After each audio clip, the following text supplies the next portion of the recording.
A group of Labour MPs have written to the President of the European Commission to call for a deal to be done with this government, a deal to be done without further delay.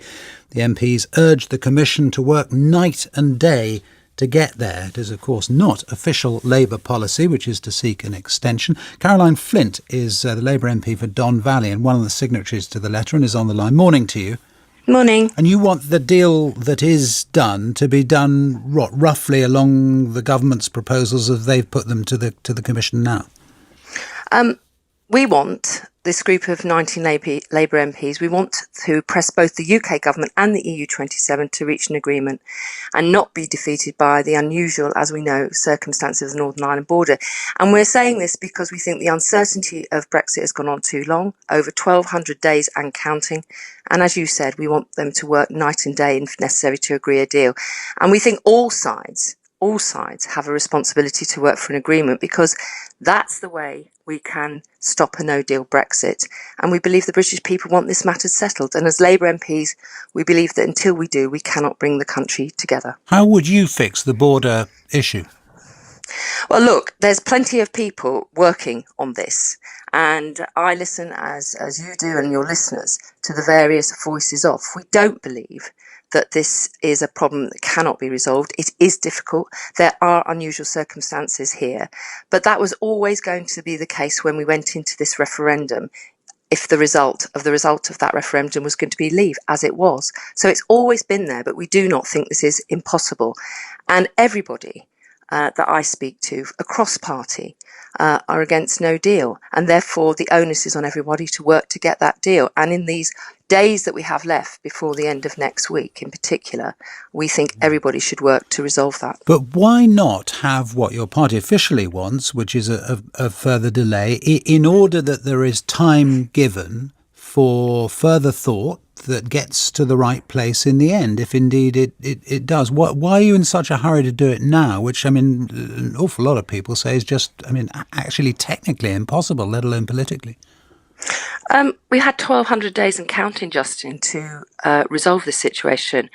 We came close, I think, earlier this year to finding some more collective agreement across the House of Commons. Many of the concessions that Labour wanted was left on the table in the withdrawal agreement bill under Prime Minister Theresa May.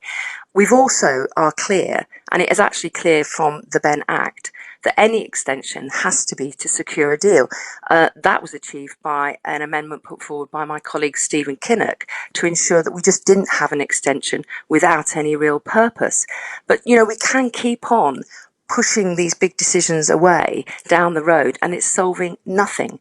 It is within the power of these very important people with their very clever advisors to be able to sit down and work this out. And let's not forget, this is just the headlines of the divorce. If we get the first primary deal through and leave the European Union, we will then have 15 months in which to discuss in detail trade, security and many other matters. Yeah. And in the passing of legislation in Parliament, Justin, we will also have the opportunity to seek assurances on workers' rights, environmental standards, many of those issues that many Remain voters hold dear. And of course, you'll also have the opportunity, or we would also have the opportunity, to have an election. And I just wonder, in terms of the Labour Party and its interests in this, are you saying to your own party, look, we'd be much better off having that election post-Brexit? Well, I think politics as a whole would be better off agreeing that a deal so that we leave the European Union in an orderly manner. But would Labour be more likely to win an election post-Brexit than pre? That's my question, I suppose. If I could just finish my sentence, and have an election in which all parties, including my own party, can talk about many of the issues that just aren't getting the hearing they deserve: social care, the number of people in poverty, our productivity levels, our education, our health service. These are the matters that really are of concern to people, and they're just not getting a hearing. So I, for one, and I think across politics, it would be better for all of us if we could make an agreement, find closure in this chapter on the situation of Brexit, and have an general election on those grounds. But in answer to your question about the interests of the Labour Party, the Labour Party's position today is, in many respects, as it was in 2017.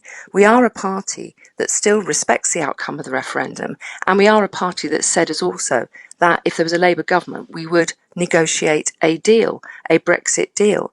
So I think that's the most important matter we face at the moment to allow us to get to a space where undoubtedly there will be a general election. Right. And that's the focus we need. We can have all these side discussions, to be honest, to coin a phrase, until the cows come home.